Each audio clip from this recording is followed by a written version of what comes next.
I am so excited to be able to get started here, guys, and get started. Hi, Anthony. How you Yeah, doing? pretty good, pretty good. I'm All trying to right. get that Instagram page working, but it won't work. It's not letting you come in the room. It's send a request. Are you following me on that page? Let me send another request to you and Yeah, see how. I keep getting your request, but I don't. It keeps saying page not available.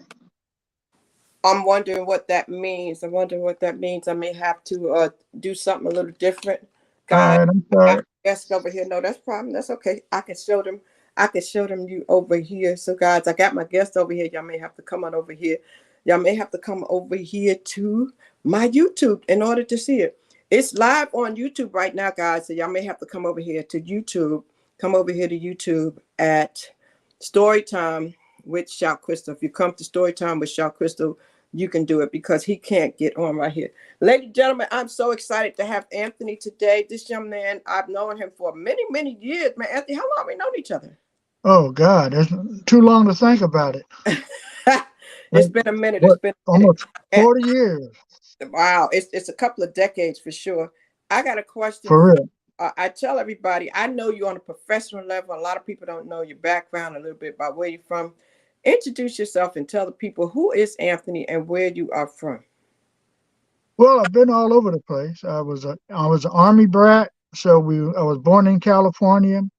We landed eventually in Brooklyn, grew up in Brooklyn, met my wife in college. We have raised 7 kids. 3 of them were ours. We had a blended family. So whenever anybody had a problem, we got their kids and done a little bit of everything from developing mobile home subdivisions to credit counseling to community activism, uh, just a little bit of everything.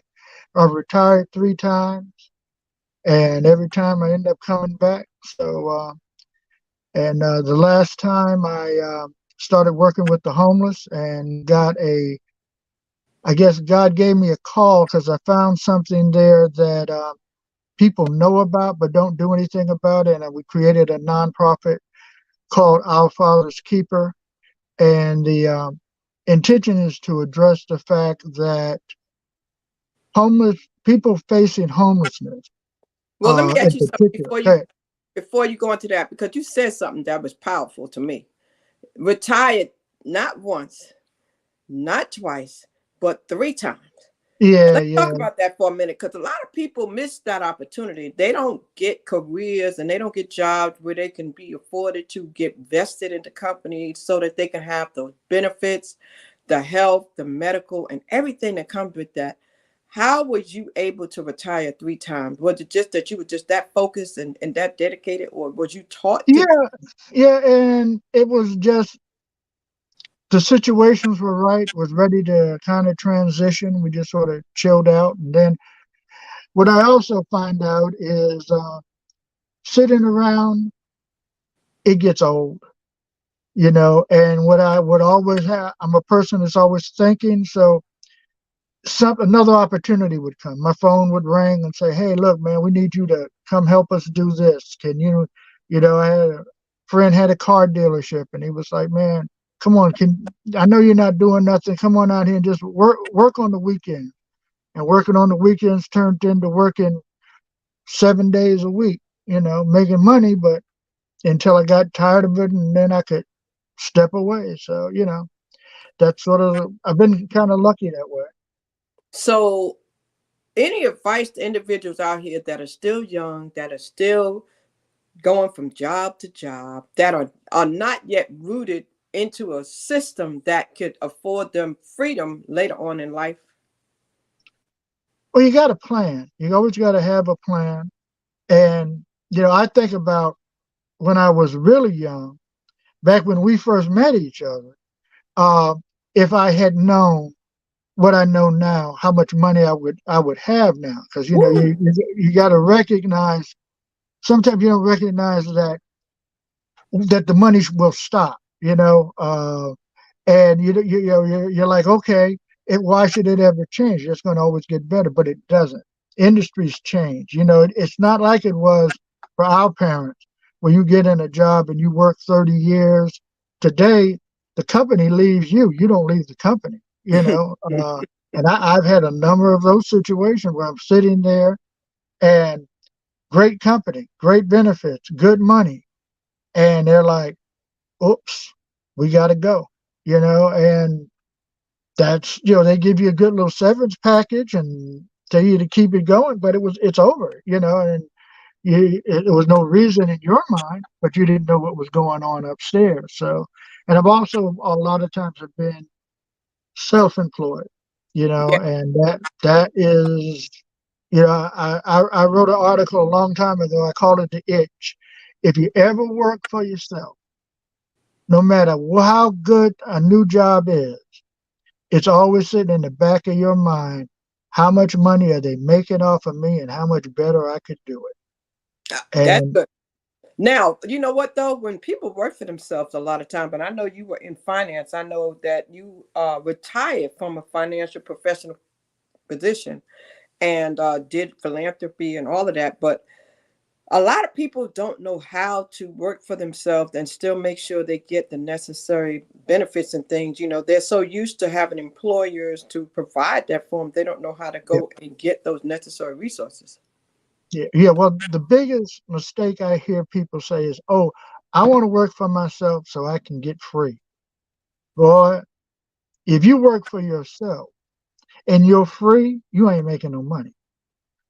You know, the reality of it is that you will be, or you have to be, the hardest boss you've ever had. And there's no time off because ain't nobody there to watch the store. There's no, oh, I need you know, I need sick leave. Well, no, you don't have sick leave when you own it yourself, you know. So it's different.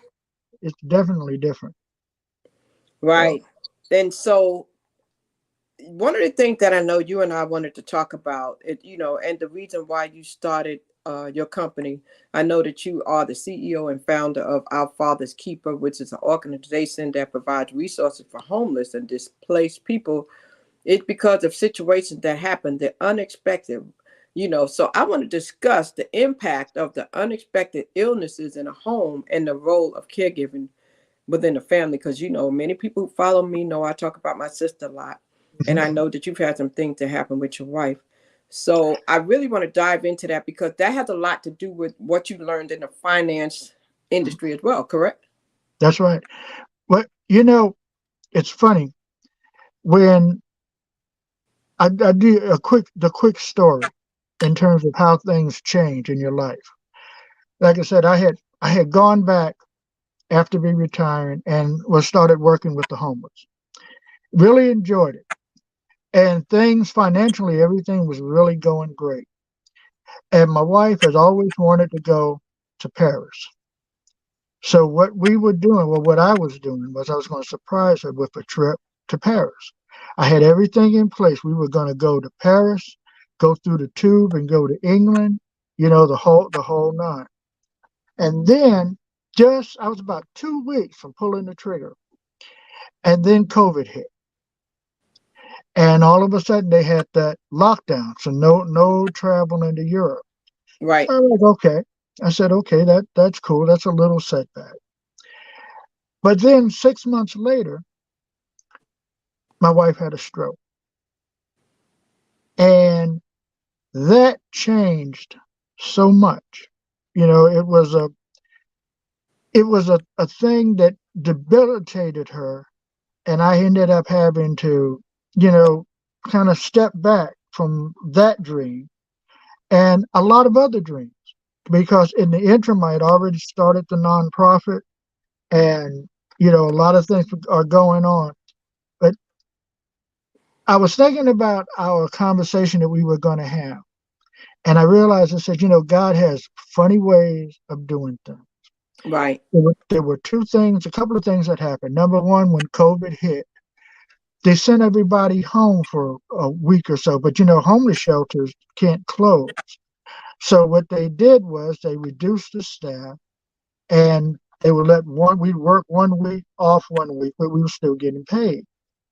And then the transition really got deep. And so I was still trying, you know, taking care of my wife.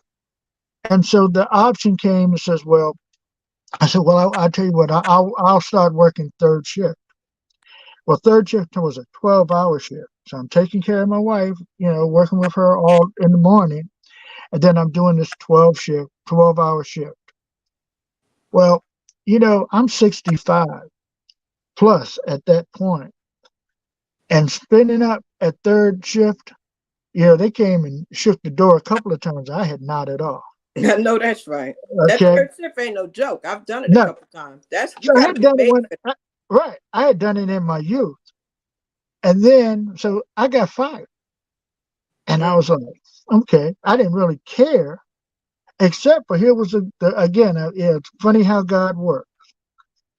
I got fired and they had the COVID unemployment. Okay, I got basically my full paycheck that's right. for that whole period of time. And I was able to stay home with my wife until the point that she started to get a little bit better. So, Wow. So I'm you gonna know, tell you people over so, here, come follow me. Come over to YouTube. Come over to Shout Crystal or Story time at Shout Crystal on YouTube, and get involved, get engaged, because we're gonna get deep. We're gonna talk about this because a lot of people don't have this conversation. They don't talk about what happens when that unexpected illness happens. It's really something you need to be prepared for. A lot of people are unprepared. So I see you guys over there. Bye. Yeah. So I know that it's really sad because even when it happens, I know you said your wife got a stroke, and how is she doing? Let me ask you that before we even go even further. How is but she? she's doing a lot better. But, it is, she's there, but it's not the same person, you know. Um, Again, I kind of look at you and your sister. And I would see you and your sister, like when you would do posts, but I didn't recognize her.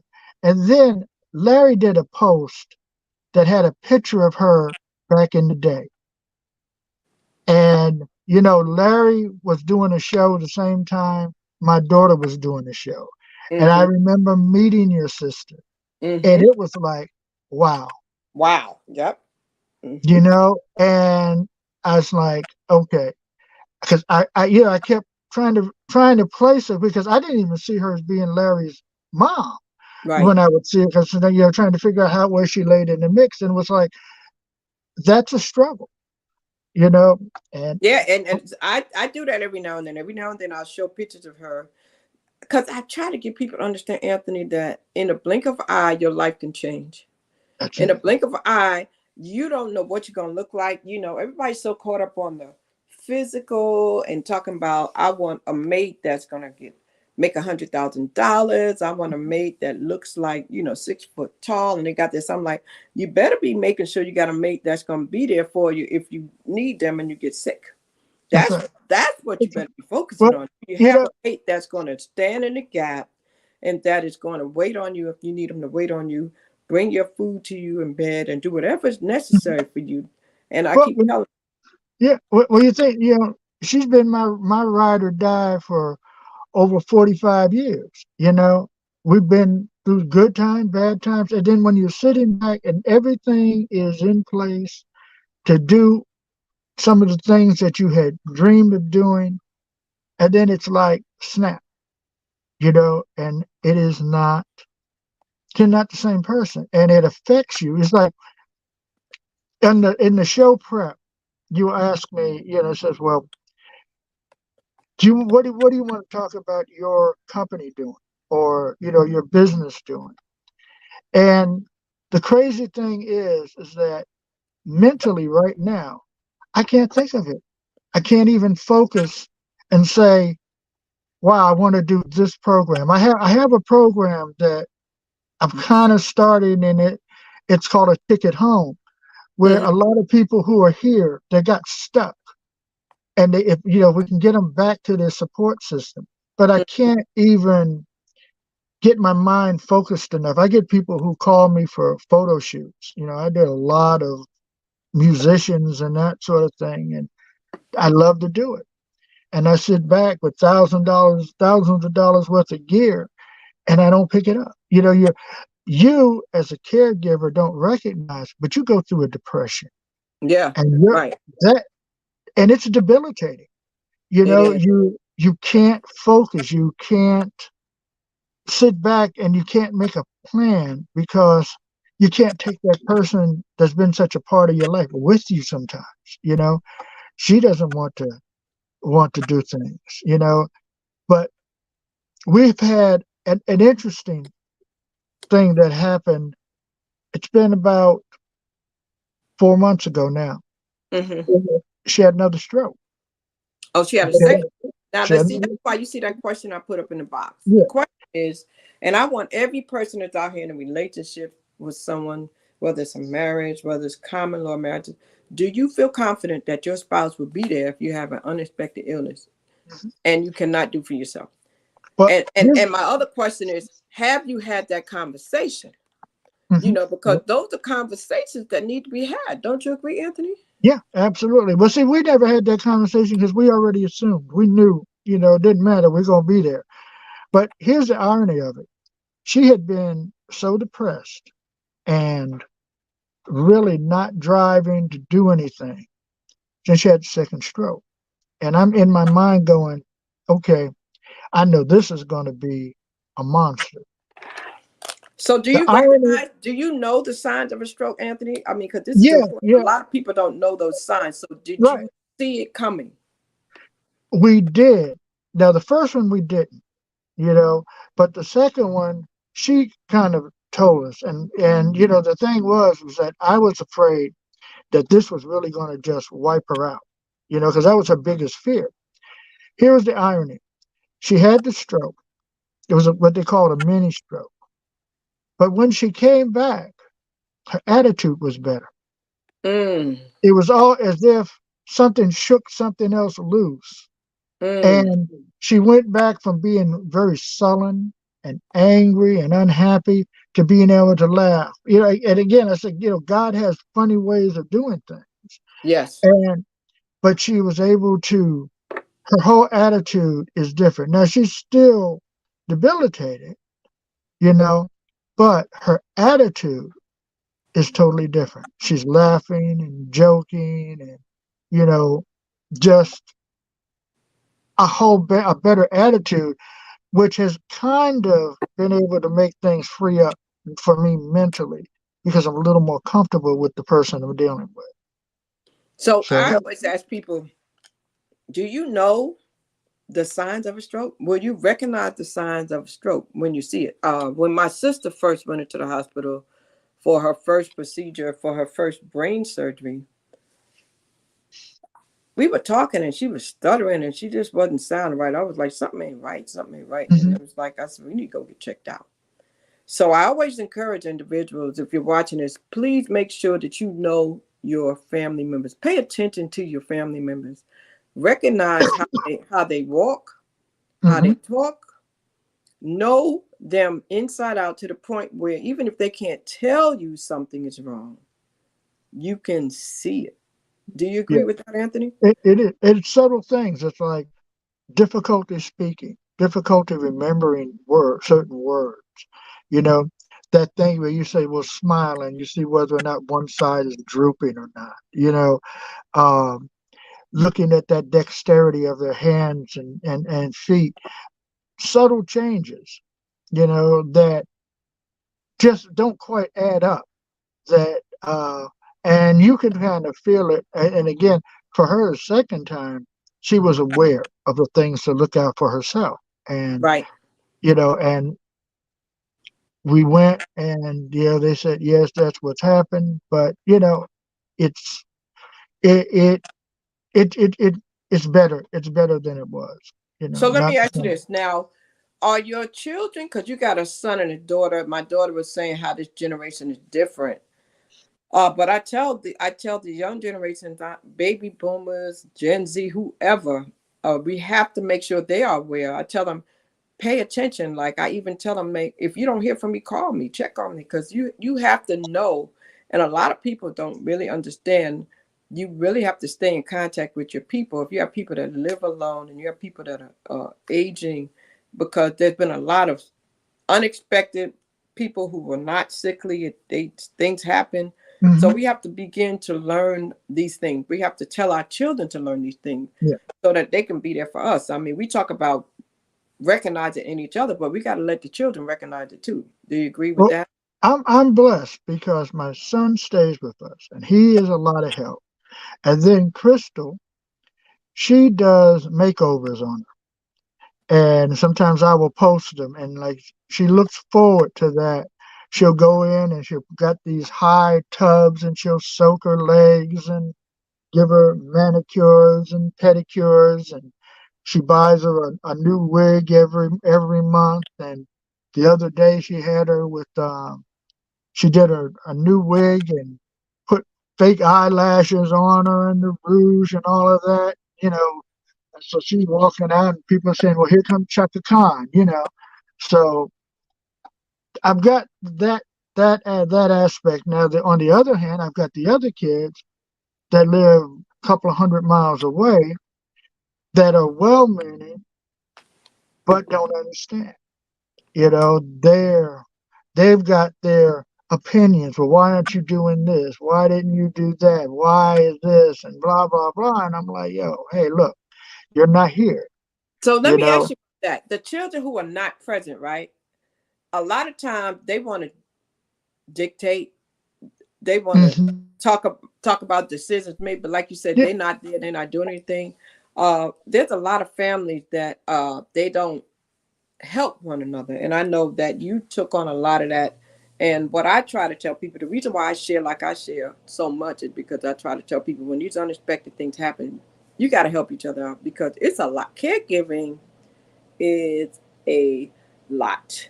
I tried to do it Yeah. myself, and I had my sister living with me for a couple of years, and then I realized I couldn't do it all. I couldn't give her everything she needed, and I felt really bad because I wanted to. I wanted to let her Mhm. keep staying with me. I wanted to do all those things, but then I had to recognize that God didn't design us to do that because we can't break ourselves down either. You got to know where to stop too. You know, you have to know where to stop. But it's Yeah. also important that family helps each other. It's important Yeah. that family helps. So I'm glad that you said your son is there and your son is helping Hmm. because that's important. And a lot of times people just get so busy they don't recognize it. So that's why I post a lot. Anthony, you don't know how many people say something to me when they see me about my post with my sister. They be like, I just got to tell you that that really, you know, touches me and that they start telling me their story. Hmm. And so it just blows my mind. Well, see, they don't recognize. It's like my wife has two passions: her grandson and the flea market or her antique shop. And we've had everything from brick and mortar to yard sales and everything for years. And it's a lot on her, but it's her passion. And Yes. the kids that don't live here, they're like, oh well, what we're gonna do is we're gonna come get her and we're gonna take her. So one of our daughters, they got a big farm, you know. And I said, well, what is she gonna do? She gonna go sit in your house and watch a cow walk by?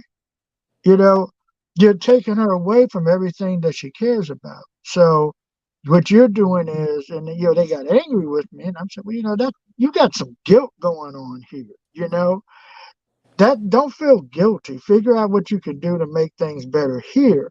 Don't give me a hard time. They got angry because I took her to the beach. You know, it's like, well, But she loved it, didn't she? She had a she good did. time. She did. And You know. is she mobile? Is she mobile now? Cause she gets Hmm. around. Cause she walk and Hmm. everything. She But walked. She's got you know, she's got a problem. But I went because you know it's hard to get resources sometimes, yes. and we tried the doctors and everybody tried to help us get a scooter, and we couldn't get one.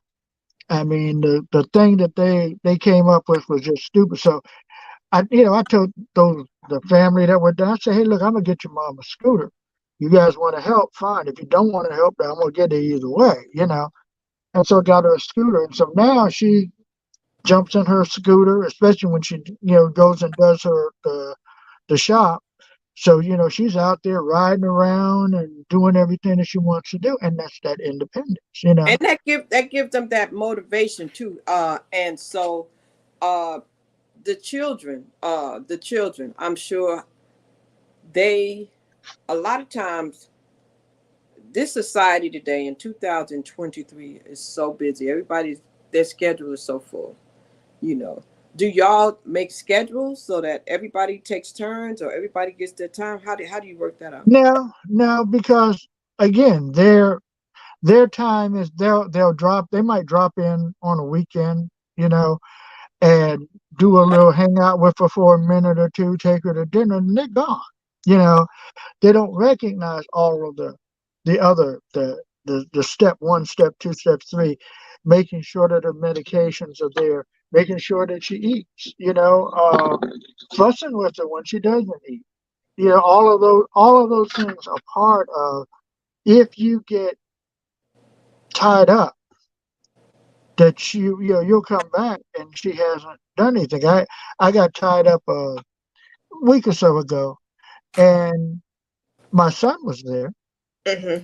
But when I came back home, she was hungry, and I said, well, what's up? Why? And she didn't want anybody to fix her or anything but me. So I'm That like, that okay. does get to be something, but they have to recognize when they have to make a decision and override their choice. Like they because they do get kind of dependent on the person that they trust, the person that does everything with them. Now, let me ask you something. So you said something a minute ago. We know that it gets to be a real challenge when this happens when an individual goes through these unexpected illnesses and it affects them financially and resources are not always available, and a lot of people don't know how to find them. With your organization, Fathers Keeper Inc., I know that you're going to be focusing on the homeless and the displaced. With everything you've been through, will you be helping out any individuals in situations like this? Well, it's funny. People who know me know that I'm a resource person. They will uh, if if I hear about a need, I'll usually either know somebody who can help them, or what I usually will step in and say, hey, look, why don't you look at this, look at that. And with that in mind, just a quick digression. um I was sitting in a situation, and my air conditioning system had gone out, and a few other things are going on with the house, and it hit me that, what, I help people get resources all the time. I mean, I've helped people get to redo their mortgages and all kinds of stuff. And I said, you know what? What I need to do is get some of those resources for me. And that's what I did. Matter of fact, uh, Rebuilding Together is getting ready to come out and put an air conditioning in my house, the system. So the resources are out there. You just gotta be willing to find the right person that can lead you into that, into it. Like, was it 211? 211, they have resources, but by the time they're not updated on a regular basis. And the people that are answering the phone generally are just looking at a list and saying, okay, you know, this, and this. But there are so many little resources that are sitting in the crevices that you never know about until you actually get out there and shake that bush. And a lot of times what I'll tell people is, you need help for something. And the person on the other line won't help you. Or they say, oh, it's nothing we can do. I say, hang up, call back. So Because two what one you one is a great resource. A lot of people don't know. Back in the day, on your phone, you used to have 411. Used to hmm have, of course, you know about 911, but two one right. one. It works wherever you are around the world. If you Yeah, dial that's that, they right. tell you about churches and hmm organizations, United right. Way, And I and I Salvation Army. they they are great. That is your starting point. you know but there are so many little resources that are sitting in a corner here. It might be Helping Hand, with Sylvia, and you may not recognize it. Sylvia will give you furniture under the right circumstances. She ain't gonna give you nothing if the circumstances are right. But you got to be able to know that, hey, go see her, because I know that she will help you, or another person, or that you know call Crystal. Crystal knows you're trying to get a side hustle. Give Crystal a call, because she definitely know how to point you in the right direction. So Yeah. those are the kind of things that you just kind of you got Yeah, to I have love the somebody way know. many of us, like, you got your Diane Powells, you got you, we have Myra Bradley, we got Phil Brickle. So there are people out here, so many people, Cheyenne Kramer's, this, I could go on. Mhm. And it's good to identify those individuals who care, those That's right. individuals that are always plugged in, that always know a little bit, like you said, and if whatever they don't know, they know how to point you in the right That's right. direction to That's get right. more information. And And that's and what that's it's all what that's when I find that young people, they don't know how to network.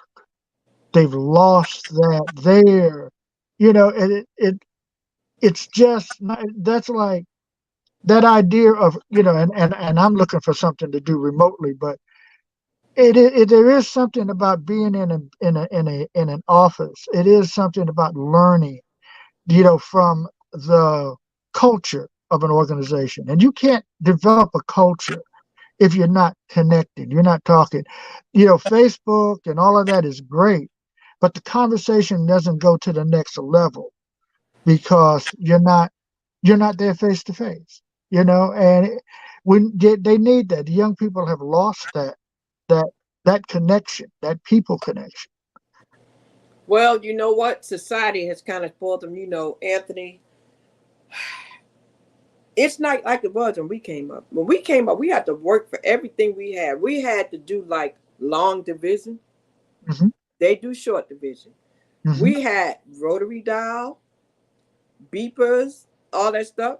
They got cell phones with everything, and then we didn't have microwaves. We put everything in the oven. Hmm. You know what I And mean? now you got So now you they got AI and all of that other end of it, which, chat GPT. You got hmm, stuff you can talk into your phone and it writes for you. And you hmm, want to know why these people don't know how to spell, why they don't know how to do certain things, because right, everything is done for them. right. You Well, you don't have a need to. But yeah, that started a long time ago. My daughter Crystal, that back when, because I had computers all over the place way before a lot of other people did. mm-hmm, And I remember Crystal's third grade teacher coming to me and saying, it's wonderful because Crystal and Jessica, they would print out all of their homeworks and stuff and have colored graphics, and everybody was ooh ah. But the teacher said, Crystal's grades have gone down. And I said, why? Well, she's learned how to use spell check. So wow, wow. she didn't have to spell anymore. Automation is it's like it's I wanted to say, I was trying to think of a way to rhyme it and do it, but automation it kind of slows you down. Automation slows you down because you don't have to do it. Anthony, we had the encyclopedia. We That's had to right. go find it and go to the library. They have Google. Hmm. Hmm. You can Well, talk into your phone and Siri will tell you anything you want to know. You Siri, where is the closest store? And it yeah. answers. You know what I mean? I mean, Right. Well, what will happen if they didn't have, because what would happen to me too, if you didn't have GPS, woo, man. you Yeah, know? and that's kind of sad because they're relying on automation, they're relying on all these things, and they're losing the desire Mhm. to want to do it themselves. They're Yeah. losing the desire to want to have the hands on. And that's why we have to, as parents, we have to get back to instilling in them. We have to remind them. We have to share the stories. We have to tell them the important, because what happens when the phone dies? Hmm.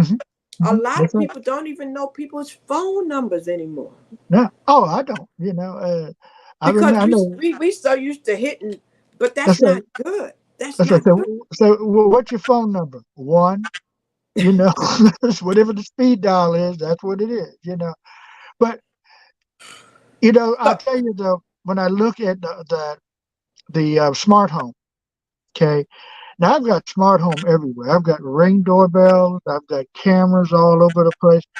But they are for my wife. They are so great because she can sit in the bedroom, and I can be wherever I want. And she'll call and she'll say, "Hey, I need help," or "Bring me a sandwich. I'm looking at this." And the other thing is, I can be someplace else. I can get on my phone and I can look and I can see what's going on. Has she gotten out of bed? Is she where is she? I don't have cameras in the bathroom, but I've got them pretty much throughout the house and I know what's going on. So, Now I'm it gonna tell you something else that I know you found out. You and your wife have been together 45 years. mhm, But a lot of times people also they don't share the pertinent information that's needed. So when these emergencies happen, they don't have the necessary information on hand that they need. that's right. Well, that's my You blood types, mhm. certain information. So how important is that? Uh, Well, there is a app you put on your phone and the EMTs and everybody know to look for it. I can't remember exactly, but it has blood type, Yeah, contact yeah. information. You're talking about the one that also is connected to the Secretary of State, also, and it also links to all the hospitals. Hmm. So if you read that registry that you can do, so Yeah, that it's in the system, so no matter where you go, if you have a person that's right. always going, And it's like my chart and all of those things. Everything is right there, and you don't have to worry about it. But now, here's my worry. Going back with like what's going on with my wife. If something happens with me and I get debilitated, I just recently found out I have arthritis of my knee. Now, hmm if I go down, you know, what happens? right. Well, see, Because those are the discussions that need to happen. Well, number one, I'm hoping that you have stuff written out. In my book, Final Wishes, that I have, I talk about how we need to have everything written out. A lot of middle class and low class, they don't have wills. They don't have yeah, things written out. Some of them resort to GoFundMe's and stuff like that, and they don't, like you said, they're not prepared. Now, you were a financial uh, professional, a finance professional.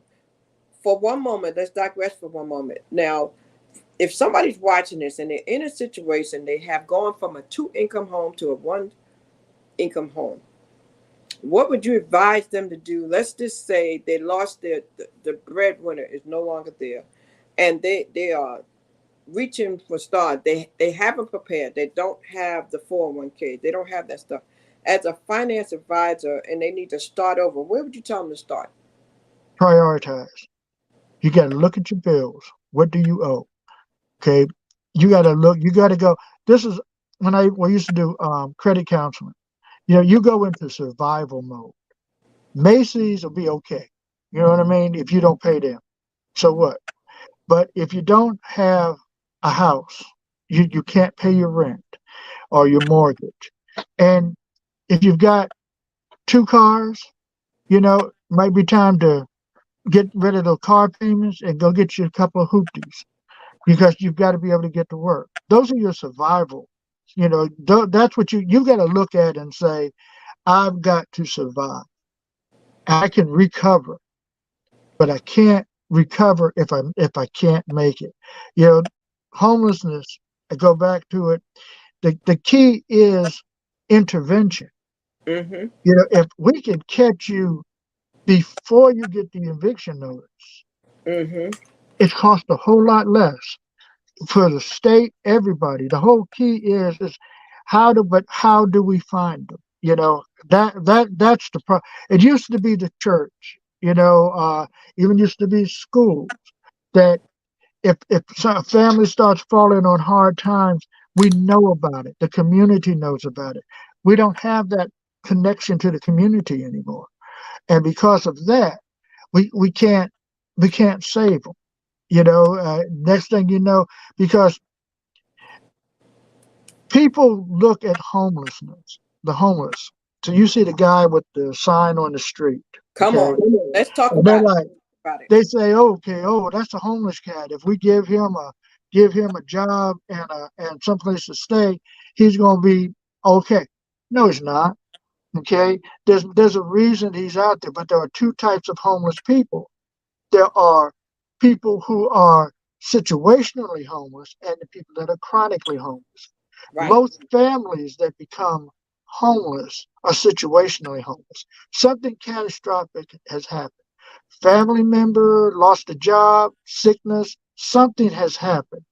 They're not homeless because they are, it's the drug problem and all of that.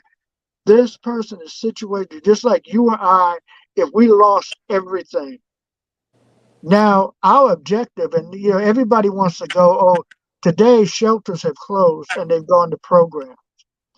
And if I've got my family, I don't need a program. What I need you to do is help me stabilize my family and get back on my feet. If I get back on my feet this one time, you won't ever see me again. If I am chronically homeless, you can give me all you want. I'm coming back again and again and again until things change. So you So, said something that there are two types of homeless. You said situational and chronic homeless. Now, I have to say also, you talked about the people on the streets, right? Now, what people don't realize, wait a minute, I just was trying to type that chronic, chronically homeless. Now, here's the thing about it. There are people who don't look like the average homeless person. There are homeless people who are sleeping in their cars, mhm, that are wearing their suits and going to work and then going in hotels. that's right. There are people who have gotten that way because of COVID, because of the two income house going to one income, because of divorces, because of things like that. Well, that's So, situationally yeah, homeless. those are situational. But the thing about it is, I just want people to understand. And a lot of times you said family need to help. But, a lot of people don't go to family because family is what? They're judgmental. That's right. Family will not, like when they come to family, a lot of times they're asking questions. Well, how'd you get here? What instead of just saying, listen, what do we need to do? Get, like, I'm gonna use the Mexican, the Hispanics. They Hmm. will have 10 and 12 and 15 people in one apartment and they're gonna help each other out. Hmm. But people who look like us, they don't do that. So Well, it's it's that's culture too, because it's one of those things where you could have three generations of certain cultures living in the same household, and it's okay. With within the black community, if you're still with mama, and you're 30 years oh, old, people are like, "What's up?" yeah, It's like, what, you a mama's boy? Why are right. you still there? And then It's different. people, you know what? People look down. I've heard of a couple of gentlemen that, since I've been single and out there on the dating scene, I'm hearing more and more men who have gone back to take care of their mother or stay with their mother, and or because another parent was sick, they had elderly parents, and they're sticking around. They're like, I'm gonna be here to make sure, their parents is in the 80s and the Well, 90s. Like, I'm going to be here because I'm gonna make sure my mom is good, and I well, commend them. But some it's women, also it's also changing because of the cost of housing. So you've got a lot of young people who are coming back and they recognize, hey, I'm not making enough money. You look at the median income for Raleigh, okay, you've got to be making 24 to $30 an hour. Now that can be a couple or an individual. Now that's two people working for McDonald's. If one of them loses their job, they're getting ready to be homeless because they don't have a place to live. The definition of homelessness is different. If you're sleeping on somebody's couch and you don't have a key to your own house, you're homeless.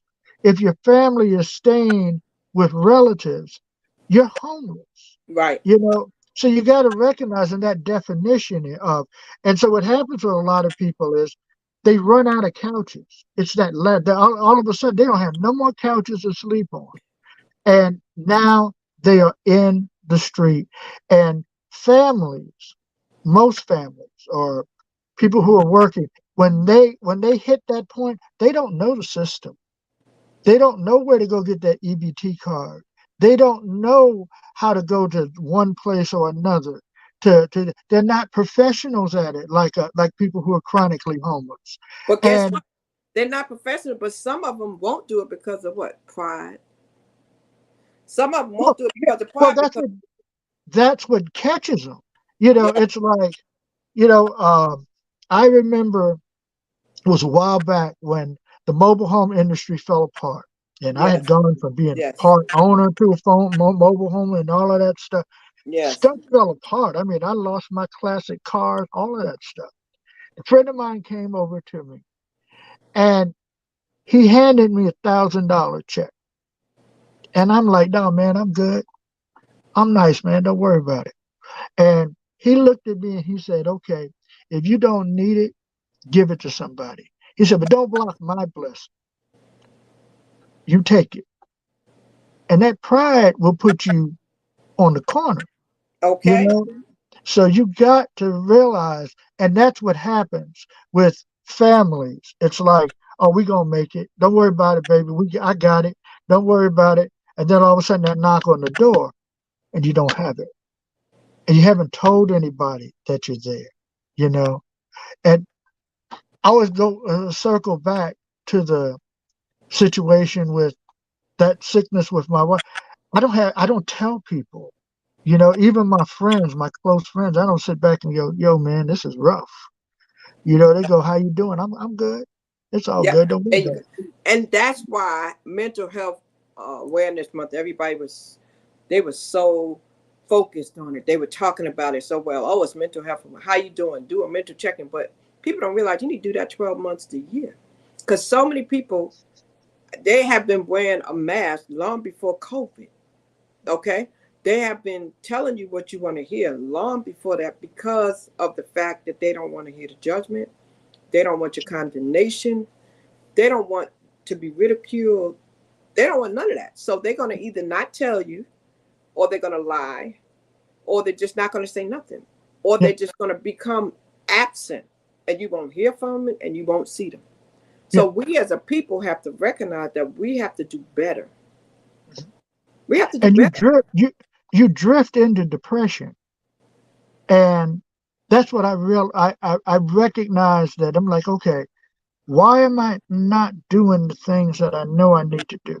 Why am I not, it doesn't even matter if it's cutting the grass or why am I not doing the, and you come up and you make all these plans in the morning and then you don't do anything. And that's a sign of depression. Yeah. You don't recognize it. You're just not moving. There's so many burdens on you that you just don't recognize it and you can't get up and do anything. Or sometimes you do too much. That, Sometimes you exactly. do too much because you want to forget the pain, you want to forget your situation, and so you occupy your time with stuff. I'm speaking because I've done it. I've Yeah, occupied myself with stuff. I've occupied myself to cover up grief. that's You right. know, I've occupied myself to cover up, losing family members and looking at going from a family of five to being down to two with just my sister Mhm. and I. So I understand what that's like. Yeah, Uh, yeah, I understand. So I'm saying what you're saying and what we're telling you out there. If you're watching, if you come back and do the replay, pay attention to the signs, but also know about your resources. And if you don't know someone like an Anthony or a Crystal or some of the people we name, then you dial the 211. There are places that can send you places like in North Carolina, in Raleigh, there's the Family Promise. yeah. There is, so many places you can go to that do things, but you need to not be prideful and you need to go ahead and get the help, especially if you have children. If you have elderly and children, you need to know your rights. I had one young lady, she had her water got cut off one day and she had an infant, a sick baby. Hmm. And they were telling her they weren't going to come back for like it was Friday. They were talking about they weren't coming to Monday. I said, no, no, no, no, no. You need to call them back and tell them you got a sick baby. Hmm. And like within an hour, it was back on. Yeah, So you have to know your rights. right. Well, you know what happened with me was I discovered groups on Facebook, and it was caregiver groups. And I signed up because you can't talk a lot of times to the people that you know because they're used to you being that strong, oh yeah, yeah. Matter of fact, they're you're the shoulder that they lean on. And they're used to coming to you when they have issues. You've helped them solve all of their problems. They're not prepared or expecting you to look at them and say, yo, I got this issue. But you can find somebody who is a stranger Right. but can relate.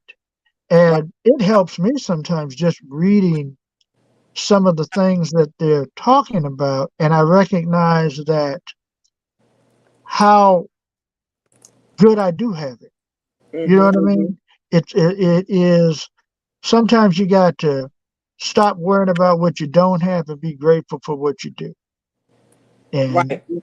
you know, And and you brought up a good point. Sometimes people, we said it a couple of times, the pride gets in the way, and you might be saying, well, how do I put aside my pride? Well, let me tell you. First thing you have to understand is that if you ask the right questions, you can still get the answers you need. You got to know how to ask the right questions. And sometimes people are very strategic and they know how to get information. And sometimes people will be like, you heard that saying where they say asking for a friend.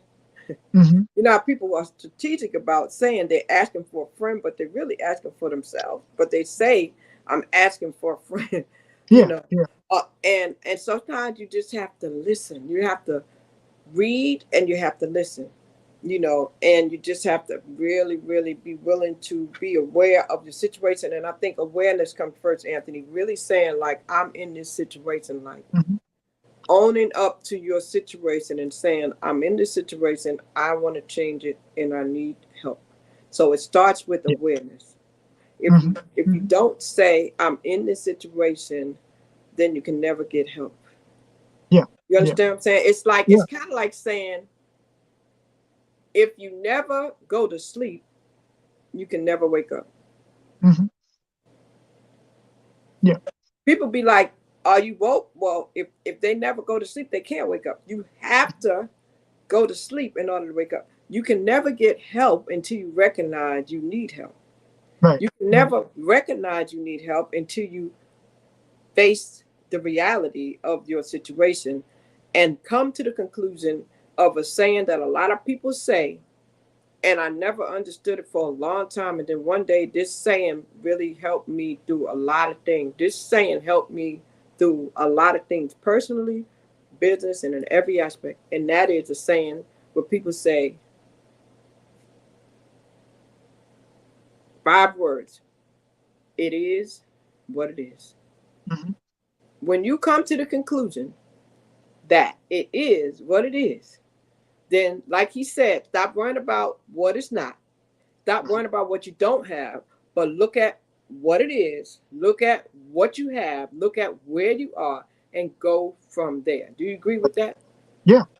But see, yeah, the thing is that like you and I can speak about it because you've got your sister and you've had other other situations. I couldn't have related to it 5 years ago. You know, I could have empathy or sympathy and say, yo, bro, yeah, I understand. I know how you feel, but I don't know how you feel. I don't know what you're going through. You know, let me tell me what you need and I'll do it. But you can't do what they need because you don't understand. You haven't been there.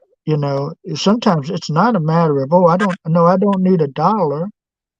I just need somebody to pat me on the back today. Mm. Somebody to swing by and Just see bring if me a you're all bottle right. of Hennessy or something, just Just come by and sit with me for an yeah. hour and just have a conversation and give me that moment. Yeah, yeah, yeah. And people really do have to pay attention and listen. And that comes with listening, Anthony. Yeah, Sometimes if we listen to our friends and our family, then we'll know what they need. Like you said, it's not always money. Sometimes it's time.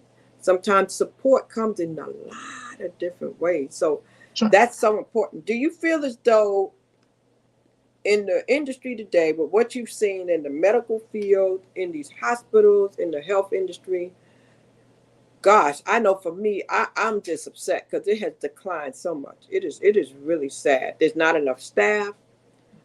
It's the help is horrible, and it's you gotta be the eyes and the ears. Like it's rough out there. yeah, it's And it's so families need to know that you really better be trying to take care of your loved ones. You really do need to be yeah. trying to do it yourself And because sometimes you got to keep bouncing around until you find the right doctor. Just because that's who the insurance company felt should be your primary physician.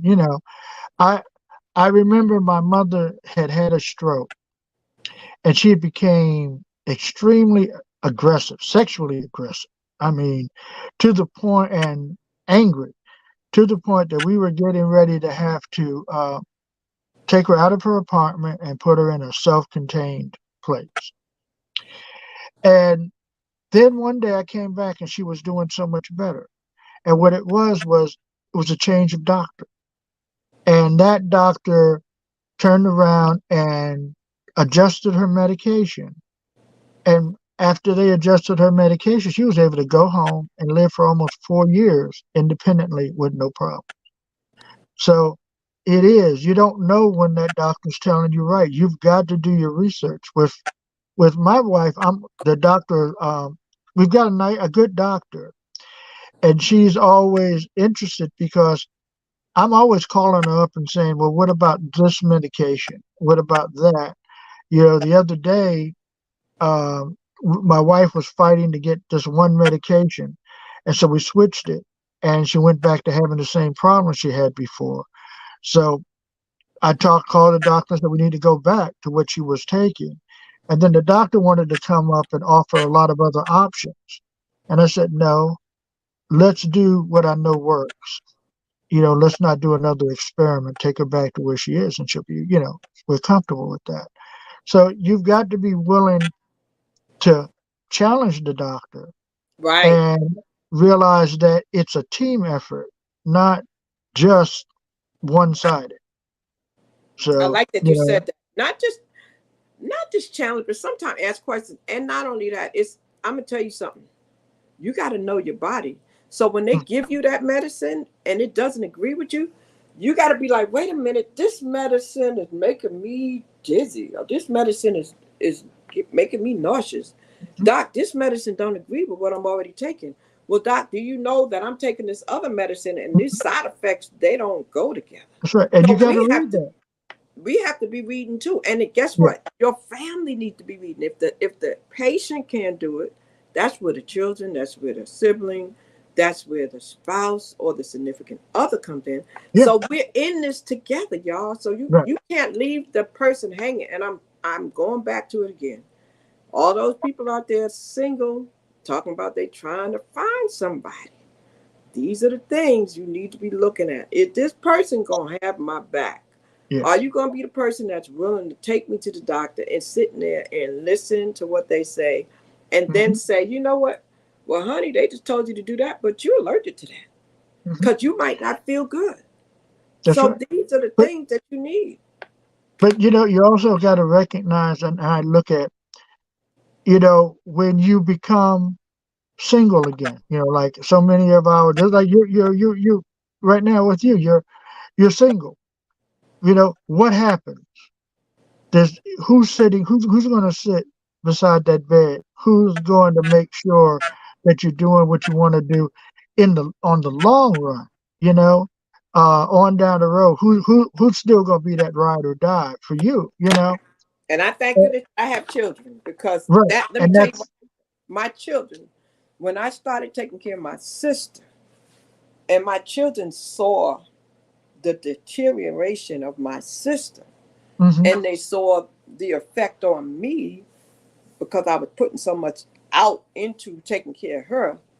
They After a while they said, "Hold on, hold on, hold on, hold on." They said, wait a minute." They hmm started getting protective of me because they hmm said this, and then I started getting protective of me because I started recognizing. So here's the thing: I started saying, "Lord, I thank you that I have children That's because right. some people don't have children." Hmm. Some people don't have to. And I said, "Ooh, I can't even think about the people who don't have children." And then that's why I always tell people, let's go check on those who can't check on themselves. If you Hmm. have a neighbor Hmm. that's elderly or sickly Hmm. or doesn't have children, check on them if you're in your right mind and you Well, healthy. see, Because that's we what don't my never know. yeah. Well, that's what my son and Krista would do. Like Krista would say, "Okay, Dad, I'm taking Mom for the next couple of days. Go chill out. Go do whatever you're gonna do." It's like I'm trying to get my head back to the point where I will I drive as a photographer or an artist. you see things all the time. You go, oh, that's a beautiful shot. Oh, this is something, something that people don't see. And it used to be that I would do that. I have a plan that what I want to do is take, you see those tobacco barns and stuff Uh-huh. all across those old tobacco barns. I want to make a calendar of those tobacco barns. So what kind Yeah. of camera do you have? Oh, I've got DS SLRs, DSLRs. So you I've like got the cameras? Okay, yeah, good. So yeah. I I didn't mean, realize that you were a photographer too. So that's good. So yeah, photographer, finance background. You had the background with the artist. Now you're the resource person. You have a lot of different gifts. So I put your information up there to tell individuals they really should reach out to you. So right now, what is your focus? Like I know you started Our Father's Keeper, and that's yeah. why we have email. And we told the people that you are the CEO and founder of Our Father's Keeper and that you're focusing on providing resources for homeless and displaced people. Is that where the focus is now? Well, that's what my heart and my love is. Okay. The reality of it is right now, because I've got God, I've got so many people who are like, yo, man, we need you to come do this. We need, because I've got a master's degree in marketing, social media marketing. And, Oh, I I get people talking who to you. My goodness. yeah, Yeah. Wow. yeah, That's why you said that AI. yeah. That's why So you I, want I get, yeah, I get people who will call me up all the time and they're like, man, I'm trying to do this marketing. What can I do? And blah, blah, blah. And I'll sit back and rattle off long tail searches, short tails, blah, blah, blah. And they're like, well, when can I sit down and, get with you? And I just don't have the energy. I just don't have the get up to say, you know what, I'll do it. My daughter, Crystal, was like, Dad, you need to go ahead and do that interview.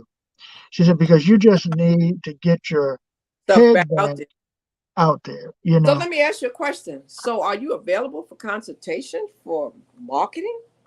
Or because you don't have the energy, you don't want to do it? Or would you do it for the right person at a certain pace? Yeah, yeah. I mean, I'm always open. You know, uh, I'm always open to have a conversation. I'm always, that's what kind of keeps my head going, and it excites me again. But then again, it's like, let's go write this book, and I'm like, not right now. So, Well, let me ask you this, because since you got that marketing background and since you put it out there and you said AI, a lot of people don't know what AI is.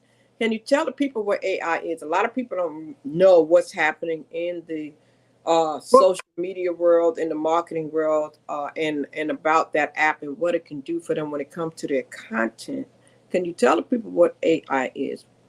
what it really is a search engine. It's a smart search engine that effectively can go and gather information and formulate it. Now, there's a redundancy about it, which is why now colleges and I can sit back and if you send something to me, I can put it through a filter and tell whether or not it was generated by AI or the chances are that it was generated by AI. But I love it for marketing because, what the search engine optimization, for example, if you sit back and it's all a question of how you do the query. Yeah, You got to ask the right question. You got to ask it properly. yeah. But if you say, it's like I tell people, they say, well, okay, I really want to have people be able to find me in my search engine. I said, well, they're not looking for Crystal Brody. What they're looking for is what Crystal does. So what you do is you have to reverse engineer it. Find out how many people are searching. You can go and do analytics and say, um, I want to sell, I want to sell carpet. And if you say I sell carpet, well, what will happen is in the analytics, it'll be a million people, a million searches. Well, you don't want to do that. You got to bring it down and say, I sell brown carpet. I sell carpet that's for the thing. So you narrow the scope of the people who are searching for you. And now those are people who are going to do business with you because you've gotten finite. And with um, the AI, because AI goes out into the internet, and grabs the information from the internet, if you ask them to do a description, it is what the search engines are going to be looking for, because the keywords that are going to be in that AI content are also optimized for the search engines. And I love it. When I set up my website for my shirt, once again, like I said, this is a shirt you can get from me pressing my way through. I have a lot of them on my Shopify. When I went into my Shopify and I created the profile for the shirts, and then when I first learned it, the young lady said, I started typing. She said, "You ain't gotta type that." She said, "Just put in this word, just put in that word, just put in this word, and then press go." It was like a Hmm. go, a green button. And then I from those words, it just gave me the description. That blew my mind the first time I saw it. I went, "Oh my goodness!" Yeah. I said, "This is where we are in technology today." I said, "Oh, this is amazing." Hmm. So it is truly a lot of interesting ways for people to get information You've got to today. edit it. I mean, you've got to look at it and make sure, check the verbiage, because you want the verbiage to be yours. So, Right. so you got to go back and humanize it sometime. And sometimes you may have to do a couple of searches and look at how it changes it a little bit here and Yes. there. That's So, exactly what I did. That's exactly what I did because that's what she had me to do. So I mhm, loved the first one. She said, "Well, do it again. Hit go again," and then it changed like 4 or 5 times. And I picked the best one that fit me. yeah, That's exactly what you said. It has to match your yeah, personality, and it has to sound like you. And you said something that was really, really interesting. So be careful if you are in school because it's almost going to be like plagiarism. On after a while, they don't want these yeah, devices to do the writing for the students, right? right. They Wow. can tell. They can tell because there's a redundancy that the AI will do.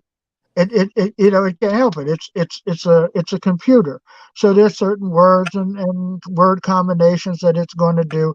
So there are ways that you can do. You can do it Mm, AI, then put it through Grammarly, and then you can put it through this and put it through a couple of iterations, and then suddenly you have got something that when you test it, well, it says, well, it's not really quite AI because there's so many variations.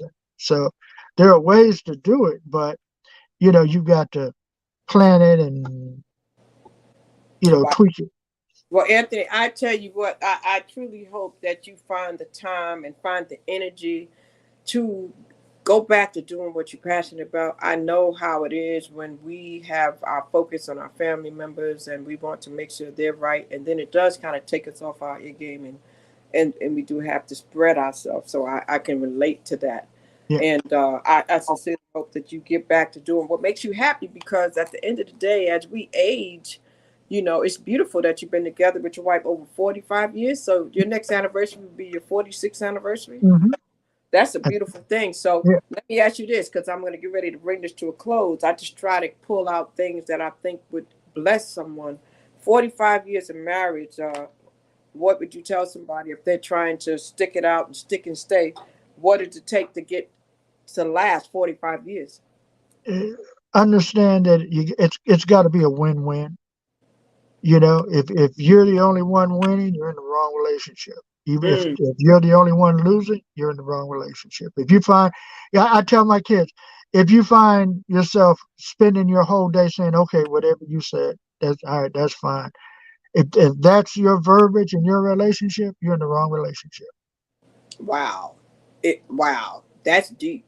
So in other words, it needs to be reciprocal. Hmm. And both parties need to feel like they're getting something out of it. Both parties need to be putting something into it. Yeah. I love it. That's wisdom right there. And any red flags to let someone know when they're heading to that point when they know they might. I don't want to say need to run, but maybe they need to go get some counseling. Yeah. Well, yeah. The other thing is that there are times when you're having a disagreement, and then you also got to figure out, well, what's the value of that victory. Mm, How bad can I beat her? Can I beat her down today? Yeah, I can. But is it worth it? In the end, not really, because it's not really that important. So I always, when I'm dealing, it doesn't matter who it is. If we're getting ready to get into a heated, I sit back and okay, if I win, what's it worth? Who cares? And Wow. So there you have it. It's not always about breaking another human being down. So Mm-mm. if you feel like you have to break another human being down for you to feel like you up, that's Yeah, a problem. That's a that's, that's a personal problem. that's, That's a personal that's right. And it's a cost to that. You yeah. know, Yeah. it's like, yeah, I know I can sit back and say, yeah, that dress makes you look fat. So, that's a mistake. And so you may have won the argument, but no. Wow, wow. Well, after you have so much information. You are definitely very knowledgeable, very resourceful, and you have the heart for the people. So I hope and pray that when you do begin to start doing some things, you let me know so I can push the flies.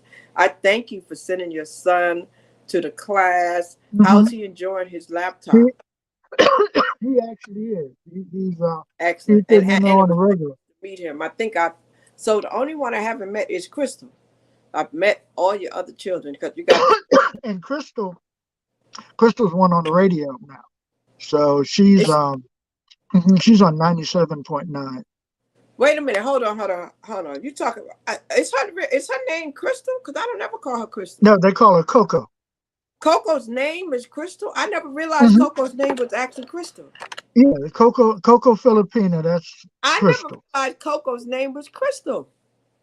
Are you Hmm. kidding me? How does she spell it? With a C Yeah, or K? with a C, With an COCO, H or no Coco H? Philip.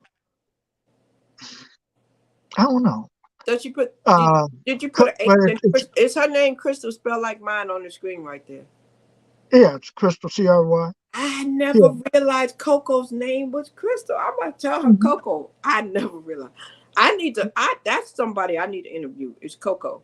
I Hmm. am so proud of what she has done and what she's doing. And I look at her weight loss journey Oh and yeah, yeah, everything. Oh my goodness. Oh my goodness. yeah. She, Uh, yeah. You make sure you tell her I said hello and tell her I I do said that.